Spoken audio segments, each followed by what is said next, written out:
Hi guys, today we're going to be looking at the game Phase 10 Dice. Now this particular version of the game came out from Fundex, and it is for 2 players to how many other players you want to have. Object of this game is you're going to be trying to score the most amount of points, and you're going to be trying to get through these different phases and die rolls, sets and runs, and so let's take a look at it. Okay everybody, here we go. Here we have 10 dice, and each of them have different cubes, different colors, different numbers, and also some of them have a little wild symbol on here. What you're going to be doing is you're going to be working your way down what are called these phases here. In the beginning, all the players are going to try to roll 2 sets of 3, which is going to be 3 dice of the same number.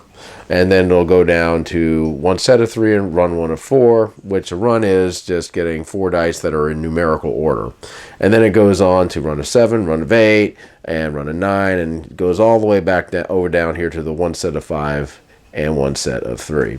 So the way you're going to be doing this is each player is going to go ahead and pick up all the dice, and they're going to go ahead and roll them, and they're going to start setting dice aside to try to make the current phase. In this case, it's 2 sets of 3.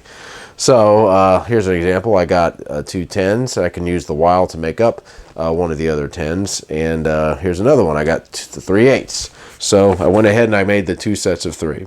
So what I'm going to do to score these, I'm going to just simply add up the numbers that are used to make the phase. The wilds are not going to count as anything.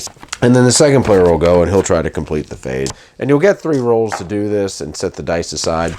Now, let's say the second player rolls and he's not able to complete the phase. He's just going to have to redo that phase, while any player that does complete the phase will move on to the next phase. And this is basically the way the entire game works. You're just going to work your way through the phases, and whenever someone finishes up the 10th phase, each player is going to have a chance to get up to the 10th phase. So if they're at phase 6, they'll have a chance to try to get to phase 7, then phase 8, and phase 9 until they bust, or until they may actually get to phase 10. But if they are unable to, then they're just going to go ahead and score the points that they've got up to the point where they busted. And so what will happen there is everyone will go ahead and compare their points, and whoever has the most amount of points is going to win. And that, folks, is Phase 10 Dice. So my final thoughts on Phase 10 Dice. Well, if you've played the original Phase 10 game, that's a game I enjoy, but it is a long game. Now, the Phase 10 Masters game does alleviate that, because you can choose which phase you want to do as opposed to having to follow the card and going down the line. This game goes by a lot faster, and this, I think, is a pretty good filler game.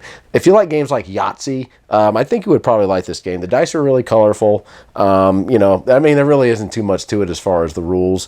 Interesting scoring system, though. You can actually win this game without even completing the 10th phase, which is rather interesting. So as long as you're scoring pretty good, you have a pretty good chance of winning.